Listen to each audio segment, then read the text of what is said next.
Well, hello, true gardeners. Today we are in Vero Beach, Florida, Zone 10A, and we are all about privacy. We are in a backyard that we just finished last week and pretty much created instant privacy for our clients. Many of you guys probably have a very similar situation where you love your home, you love your space, however, it's pretty nice and close and tucked along your neighbors. In this particular backyard, what we really want to create is side privacy on both sides. However, because they were backed up to the water line, they still wanted to see a little bit of a water view. So I'm going to get Bryce to slide in all three angles. The one from the closest neighbor side here, the one looking from inside out so you can still see a little bit of that water line so that wasn't taken up. It really helps soften some of the outside houses and roof lines that are across the lake. And I know a lot of my clients and customers had that issue. So I'm sure that you guys are kind of battling some of the same things. I think this is going to do a great job pretty instantaneously, and then as everything grows in and fills out even more. And then the opposite side, as that grows in and fills out, that is really going to create that privacy. All three sections are a little bit different, so I'm going to break it down. This way you guys really have a really good idea of what we used, the reasons why we used it, the general growth rate of how quickly things are going to go to grow together, and then the overall combination of plants that I chose for this area and why. Because I love them. No, I'm just joking.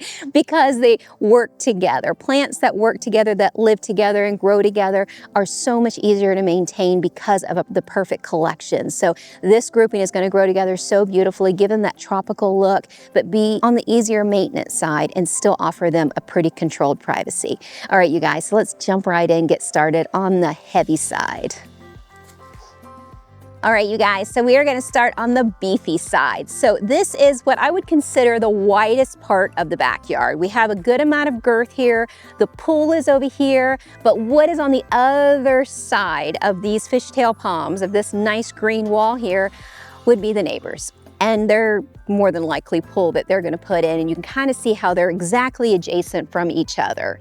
And that's kind of what my clients are really concerned about. As construction goes on, that's part of it. Neighbors are a part of it, but having your own bit of privacy, having this space to yourself, the space that you're gonna live in, you're gonna enjoy, I think that was really, really important to John and Patty, so that's what we tackled first. And I can't think of a better tree that offers impact and density like the fishtail palm. And that's exactly what we chose to use here. So we have a nice wall of fishtail palms.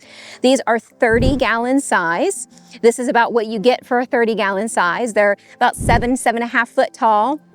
Great thickness to them. These are planted 6 foot on center. So from the center of the tree over to the next center is 6 foot. That's kind of how I like to place them. You can spread them a little further apart if you like, because they do chunk out nice and wide, but it just really takes them time. They tend to grow taller first before they grow out wide. And then don't be afraid that this is too close together, because they will join nice and tight together, support each other, and then all shoot together simultaneously. All of a sudden they get that high five. Okay, we're here, we're connected, now let's go up, because they're really just looking for that support on either side, that strength. So you can really plant these very close together for quick coverage, and that's the way I like to use them, because they do just that. We are in June. By the end of summer, these will be connected. These will be solid. This will be the wall they're looking for. And then by next end of summer, they're going to be 3 foot taller and start to open up and kind of give you that fishtail look. That's when they really take on their beauty. They're cool now, you kind of see what they're gonna do, but nothing like they're gonna be a year, 2, 3, 4 years down the road. That's when their real beauty comes in. And having a nice tall wall here of that will allow my clients, if they want to take some of this grass up and curve another bed to the front, they can now bring in some shade material, some different options, because they can change the microclimate, because these guys are going to get so nice and tall that there's plenty of room for some added impact here. Fishtail palms make a fabulous wall. And just in case, you know, fishtails aren't doing it for you, maybe you look them up and they're just maybe a little bit too big for what you want, or maybe you like more of that palm frond kind of feel. You can always do the exact same kind of vertical wall planting with areca palms. Of course, they do get tall. They'll get all the way into that 30-foot range like the fishtails. They'll get 27 to 30 over time. Great part about both of those palms is you can cut trunks that you don't want. So you can really kind of maintain what you want of the tree. But I love the vertical wall they offer without getting too far into the yard. They really can be nice and tall and lean. If you're in the shade, you can use something like cat palms. Those max out around the 10 to 11 foot range, and they will offer you a fabulous 10 to 11 foot wall. And then you guys know how I feel about the pygmy date palms. You can actually stagger pygmy date palms. They're gonna take more room, but if you stagger them kind of overlapping each other, they're gonna create a fabulous wall that's gonna end up being around 10 to 12 foot, leaving you room at the bottom to plant. Colucia is also another nice wall that you can create and, you know, give you that instantaneous privacy. You gotta give those things time to grow, and I love what Fishtails and Areca palms offer because they give you density and they give you height right off the bat. So that's kind of why it's my go-to coverage tree. You can see how narrow this bed is. There's no need for this bed to extend any further out. These guys will grow in this pattern here. So nice and vertical, nice and tight to the fence, nice and easy maintenance. Just cut off whatever trunk you don't want. They will not hold it against you. So they're a great tree to work with. As we got to this corner, I really wanted to start opening the bed up a little bit. This is kind of a direct view line for all the inside seating. So when you're indoors, when you're in the pool, when I'm creating these designs, I'm sitting at all those places. I'm looking at the main highlight areas. What are the sections that I kind of want to draw your attention? This is beautiful, but it's functional. This here, obviously we want it functional, but we want those layers to start popping in. We want it to be beautiful. So we inherited these two Christmas palms. They were part of the builder's package. These two were kind of in the middle of the yard, and that was it. There was nothing else to it. So we took them out and incorporated them into our beds. We chose a really good backfill of a soil mixture, and we used Palm Saver in these guys to get them to pop out with good root growth and kind of get them out of some of that old soil and old conditioning that they have. You can see that they're not super happy, but they're going to get that way in no time. So we use those two as our anchor trees here on the side. And then we used a triple bottle palm. It's squatted, it's short. These two trees are gonna almost over canopy where the bottle palm is, which is gonna give it that great roof line. I just love the way that that's gonna come out and do that because these guys are gonna open up all the way to 12 feet. So these two will connect up here while this becomes squatted. So these get to 16 to 18 foot overall height. This stays around the 12 to 14 foot depending on the location, and really just widens out while these guys go vertical and tall and a little bit thinner. So I think that's going to be a nice little cove of planting in this area. Now this corner area, there's going to be construction back there. I know it's kind of hard to see because we got a lot going on right here. And they knew that they really wanted that corner to be concealed, but not completely a whole wall of fishtails. I wanted to break it up. That corner is an area that you can really take and just kind of add a bouquet of something interesting. Brazilian red cloaks are my go-to for a corner planting. They will get 8 to 10 foot tall, fill in all underneath that double foxtail palm back there. So they're going to be absolutely stunning as a backdrop and under storage planting with bright pink blooms.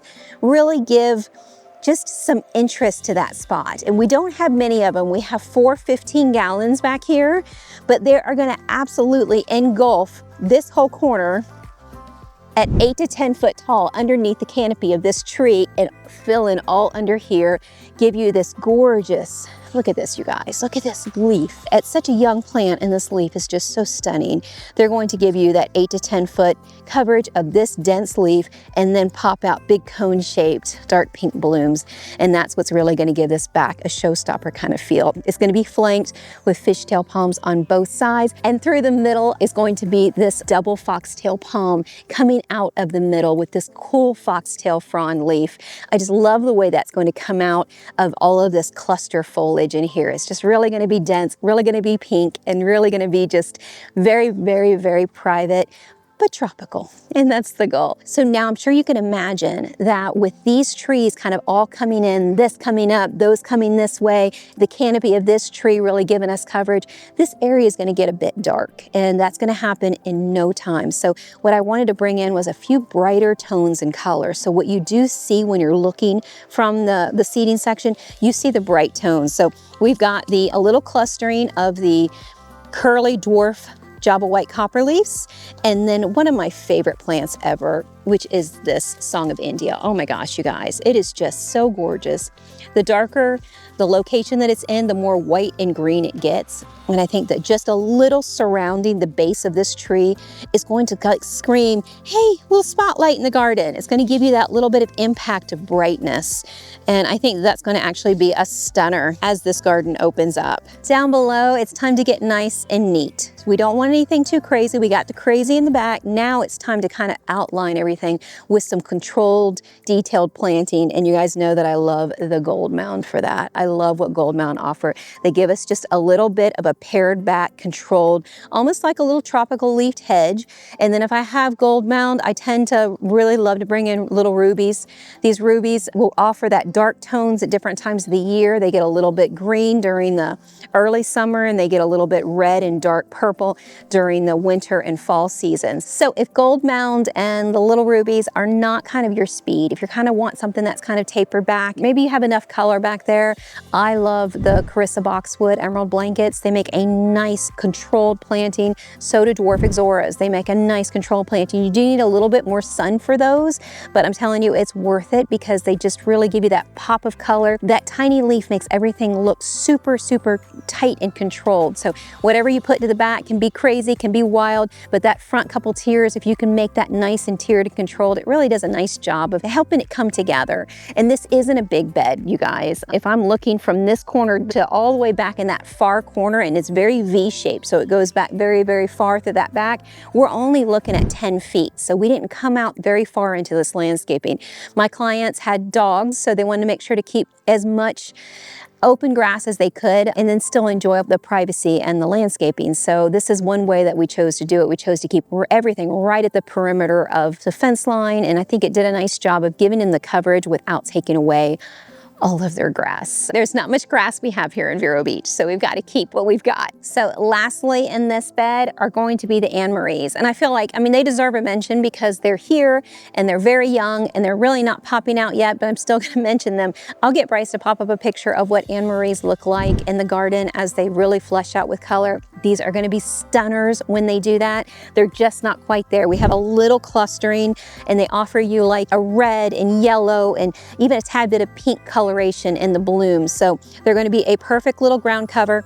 And those of you guys who have rabbit traffic, Anne Marie, Lantana are usually not on the menu for rabbits. So they're kind of a nice option and alternate to something like Blew My Mind. I'll use Anne Marie, Lantana, Society Garlic, those kind of things to try to avoid rabbit traffic. These guys will do a nice job of being condensed, get a little bit taller in the center with some of that blooming color, and then taper down on the corners with the Gold Mound. So I think that's going to be a lovely combination. We do have 4 split leaf philodendron in this bed here. So I've got them just popping out. You guys who know split leaf philodendron, they get large, they get big, but they do offer you a great pop of leaf coverage. We had a couple spots that I thought that would be awesome. So that's what these guys are here. They're gonna come up, you know, they get a little bit leggy to them, but this big leaf quadruples in size, and it's going to kind of come up and just soften the corners of both of these beds. And that's kind of their goal. They're going to pop up and over top of the plant material, offering a little bit of coverage, a little bit of shade to the plants, but also give us that leaf kind of look to the garden, that big leaf kind of look. We couldn't do 10 of them back here, but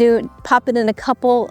You know, don't sleep on the split leaf philodendron. Sometimes people think you need a big mass collection of them to really do something, but you honestly only need a big leaf to pop out here and there. And it kind of gives them more of like a monstera vibe, you know, but this area is going to get too much midday sun, and that's the reason why I chose the split leaf philodendron for that, because they can handle more of the sun than the monstera can. All right, so now let's move on to the next section of the yard. So this is directly behind the pool screen. This is exactly what you see when you first enter the front door of my client's home. This is what you see when you're sitting on the patio. This is a main focal point area, so I definitely wanted to have some interest, some lower and some taller. So what I chose first, just because this is dead center on the doorway, funny enough, it is not dead center on the pool screen, but on the doorway itself, that's where I pull my center for the most part, because when you're inside, that's how you see it. So this is dead center of the doorway area. We have 2 nice false agaves. They're gonna get nice and tall right here, really give that vertical impact,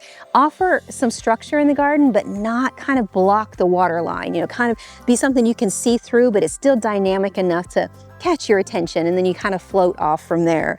Then we kept it real low. Just a handful of little rubies on the corner, a handful of Blew My Minds right along the front. These are planted nice and tight and close together, about 8 inches to a foot apart, so that way I want them to connect. I want this to become almost like a little carpet flower area.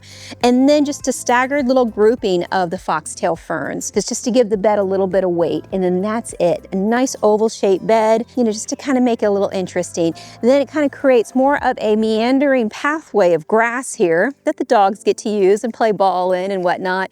And then we started another bed on the opposite side. So this is more of the garden. This is more of the butterfly garden. I think this is going to be a lovely pop of blooms. This is the sunniest spot of the whole garden. So this is the place that we really did get to splurge and do a little bit of color in. So I think that's going to be gorgeous. Starting with the powder puff, the pink powder puff trees. These are 25-gallon powder puffs. I have them anchored on both sides. Their spread is going to get enormous back here. Those of you guys who had powder puff know they can get all the way up to 20 foot wide, but one of the benefits to them is you can keep them this size forever if you wanted to. And they're not like a heavy hardwood that you can't trim and can't keep dense and full. Either way, however you want to do it, they're a gorgeous specimen in the garden because they really widen out, almost give you the kind of that Asian feel as they get a little bit larger. Fill out more mushroom at the top, widen out at the bottom, really become a cool feature. And what I'm hoping to do with these, what I was trying to explain to John in his pruning, go ahead and prune the tops kind of off, could give it a little bit of a mushroom look to the top, and let the sides continue to grow out and almost connect with each other. By the time that these sides connect with each other, now hold up, I know, you're thinking it's gonna block this double King Alexander, but let me finish.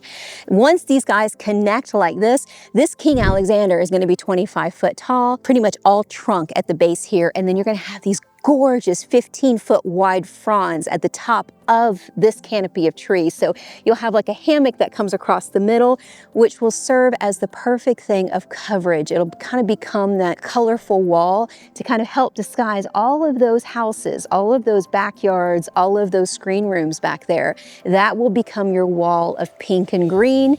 Above that, so it just doesn't feel like a solid wall, will be the King Alexander as like the little crown on top. So it'll come out like just a flaming little centerpiece that you want it to be. I just love the way that these palm trees kind of come out of the hammocks of trees. I think that's just so cool, so magical. I cannot wait to see that happen. This bed will take time. I tried to bring them in at 30-gallon size because these powder puffs grow a little bit slower. You get about 2 foot this year at the top and hopefully a good 2, maybe 3 foot of width at the edges, but it's really not necessarily how far they're coming out, it's how thick they're gonna get. So trimming on these guys is really important. Anytime you have something that's lacy like this, trimming these little edges, just the little tips, you don't have to do like a heavy cutback, just a little trimming on the edges really promotes new stem off. So that'll get fuller and fuller through this area and well worth that little bit of effort. And I mean, they're so delicate. You can come in here with like little nippers and just kind of cut off the ends, kind of like you do a bougainvillea tree. That way you can really just train it to grow the way you want to. I have seen these guys as almost like mushroom shaped trees that kind of come out and then flat at the bottom, and they're just like, it's almost hard to tell what kind of tree it is. It's just so stunning. So they'll do a nice job of being the final anchor here. Underneath here is going to be our colorful garden. We've got hot pink pentas to the back, right along the fence line. We've got lantana. These are yellow lantana as the center, really filling up this bottom. And then again, to keep it nice and tight along the front, these are Carissa boxwood. I love this dark green leaf. This little guy will connect to this little guy, and it'll just kind of be a nice little half circle to kind of hold a little bit of the cottagey feel of the garden back. So taller in the back, shorter in the middle, a little shorter to this front, but very clean line, very, very crisp, very, very shiny leafed. So it's gonna kind of give us that tropical feel. Right behind the palm tree, just to offer a little bit of softness, it's like a texture change. It's like wardrobe change. So the foxtail ferns do a great job of that. They're going to give you that almost like a grassy kind of feel, a little bit of movement in the garden, very, very vertical, very, very upright. And they're gonna do a nice job of kind of giving us that soft, feathery feel to the back as an underplanting of this guy. And they're not gonna get 4, 5, 6 foot tall that covers up this water line. When this area matures, the only thing my clients are gonna lose is the grass line behind them. They're gonna go right from plants to water, and that's the goal. As this tree gets bigger, opening. Those trees here, we've got a 4-foot opening underneath here.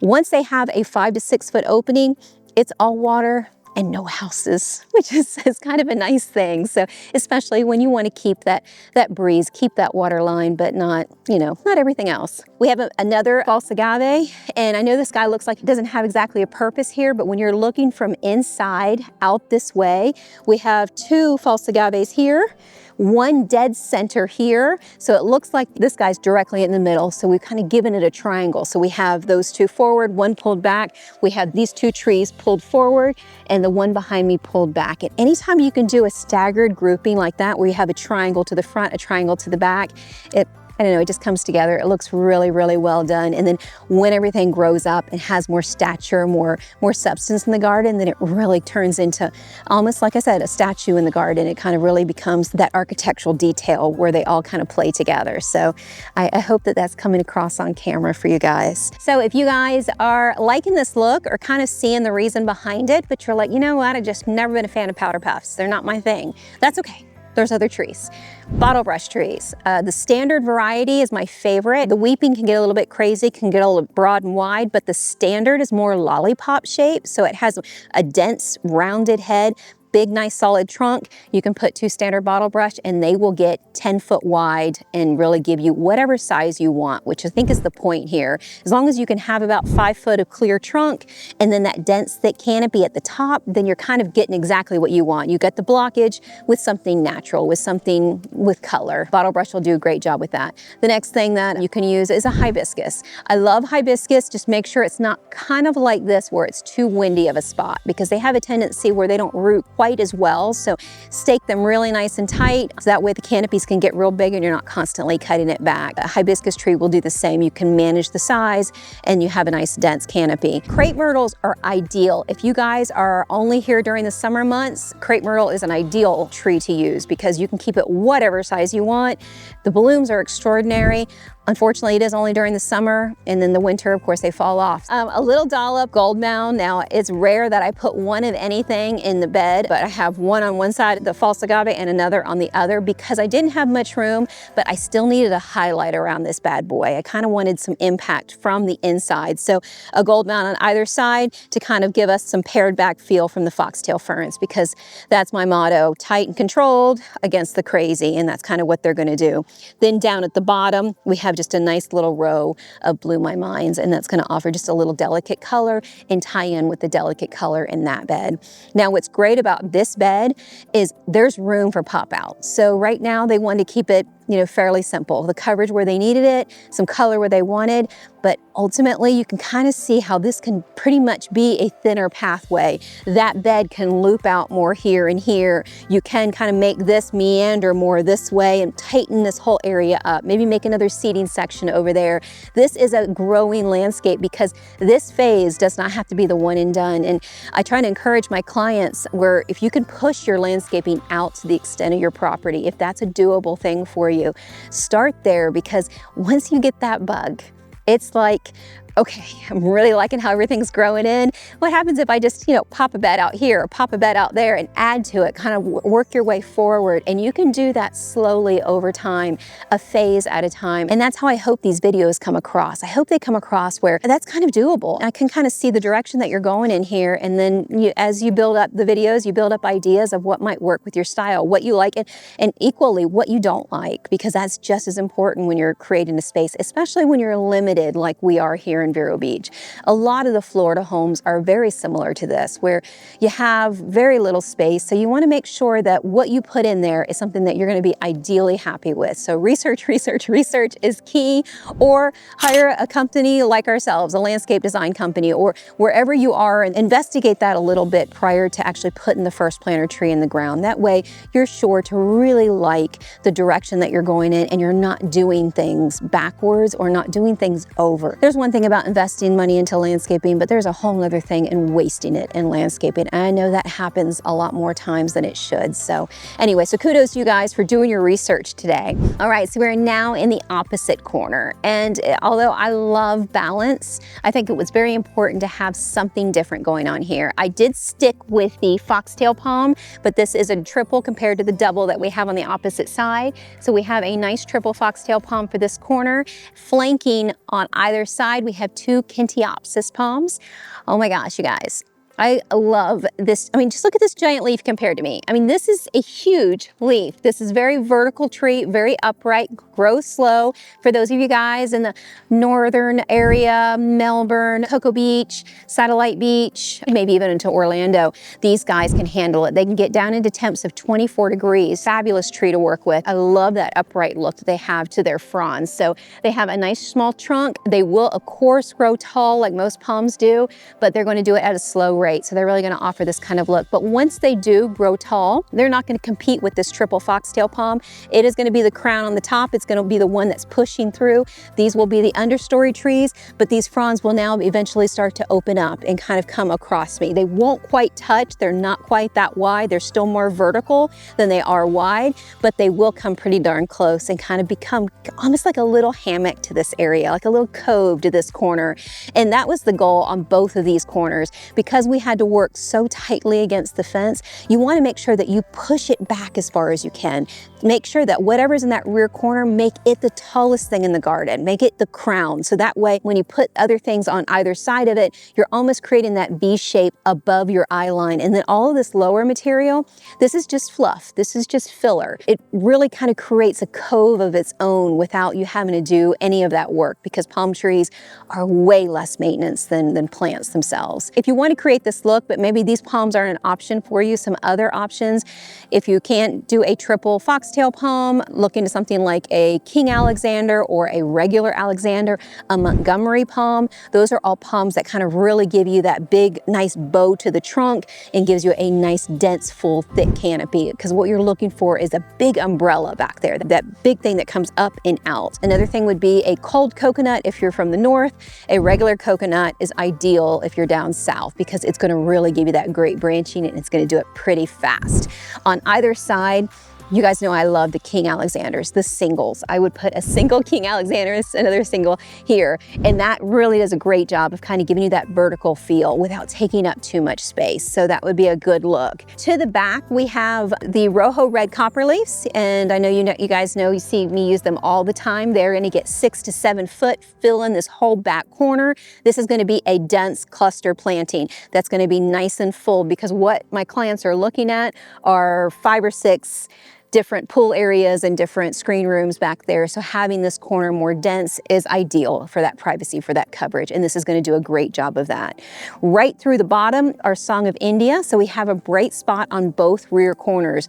In what's going to be a dark spot as it grows in, these Songs of India will become a nice filtered kind of like just a bright tone as you come in. Can easily be managed at 3 foot, you guys. Java White is another great plant to use. The only negative with Java White versus the Song of India is the Java White not only gets taller, but it does need some room for expansion. So if you've got that room, ideal. If you don't, Song of India is perfect for that kind of look. Another one is Sanchesia. Sanchesia is a great kind of bright tone in a dark spot. So sandwich those things in between your dark colors. Right here we have an orange flame bromeliad. This is a sun-loving bromeliad. It's going to widen out and fill in this whole spot, become such a nice pop of bright orangish yellow color in the middle. I have some little golden sedum at the base here, and at the base here, and then right along this tip, just to give us a highlight and carry this theme on over, is going to be the Blew My Minds, because that is a song that we're singing through this whole bed. Just about every bed back here has a little touch of Blew My Minds. We did not go crazy, but it just has a little bit of that blue color. I wish they were popping open right now, but it is 6 o'clock in the evening and they've closed up for the night, so you don't really get to see the beauty of those. I know you true gardeners out there, I know you guys can imagine what that looks like because you've seen them on so many of my videos. Speaking of true gardeners, comment true gardener if you guys have made it this far in this video, because you are truly true gardeners. I really enjoy reading and flipping through your comments every single weekend and seeing that true gardener stamp of approval there. So thank you, true gardeners. So for the next smallest section, but definitely not the least, because this is an important thing to do if you have one of those narrow areas, to avoid them being a pain in the butt to work with. This little section, which is a 6-foot wide side area of the pool, could not be neglected, but it was very hard to figure out what to do here other than a nice tight podocarpus hedge. Now, I love podocarpus because it can be 10 foot tall and 1 foot wide. I mean, there's not many things that will hold up nice and straight like that and really become nice and dense and full and solid. So much so that when this guy gets full and thick and they all connect and become that 10-foot wall, they're gonna be almost like a sound barrier too, because of all these individual little needles. And that's what you're looking for, but you don't have the room for something like a Colucia or a viburnum, or anything that's going to come over here and encroach into this space, then podocarpus is a great go-to option. I love what it does. It will be this tall in no time and really become a nice, sleek, clean wall and really, really work in this space. And because they're going to do that and they're not going to let any sun come in from this side, we ended up doing a Tahitian gray granite stone pathway. Look how nice and tight this pathway is. It's only been in for just a few days, and you can really see I am not sinking. I am not wobbling. This is a great pathway to use if you guys have Tahitian gray granite or even regular gray granite. This pathway here is 1 inch to 1.5 inches. Most rock yards carry it. Probably not the most ideal thing if you're out there looking at rock at the rock yard. That's the reason why I mention it so much. It's one that gets looked past so often because I wouldn't say it's your prettiest rock, but it knits together so well. All those little hard edges connect and knit together and drop down, unlike a rolling rock like your White River rock or some of your prettier rocks. That kind of rock is lovely in a garden bed, but if you're looking to make it useful where you're needing to walk or it's traffic or this is a much better option. So I love using it right outside the pool screen here. You can tell that this is an area that's more of a utilitarian area, and we all kind of need to make allowance for that, for storage, or would be ideal for herb planting, planters along this area. There's still enough room for both of those things with this tight-fitting hedge. Now, what you do want to make sure and do, if you have a very similar fence like my client has, if you have that and you're going to put rock up against it, definitely continue putting an edging along that bottom. Put a nice little footer. We have the aluminum alloy edging. It runs all along this little front section here and then feeds all the way through the side and goes all the way down the back. It's kind of a bummer because you don't get to see it, but it does a great job of keeping this compact and tight, real controlled. So this rock isn't going anywhere. We have hurricanes, tornadoes, we have so much bad weather in our Florida area. So keeping this in a permanent sandwich position is the way to go. All right, you guys, so that pretty much does it for today. This small yard is now becoming private. One side is fully private, the other side in no time will become a gorgeous wall and kind of create that look. And I'm hoping that helps you guys with maybe some ideas, maybe some tips and tricks of what you can do in your space. All right, you guys, thank you so much for joining me on today's video. I hope you enjoyed it. If you liked this one, then you'll like the latest garden tour video, which is a backyard pool tropical resort feel. I hope you're going to enjoy that. Take care. I'll see you next weekend.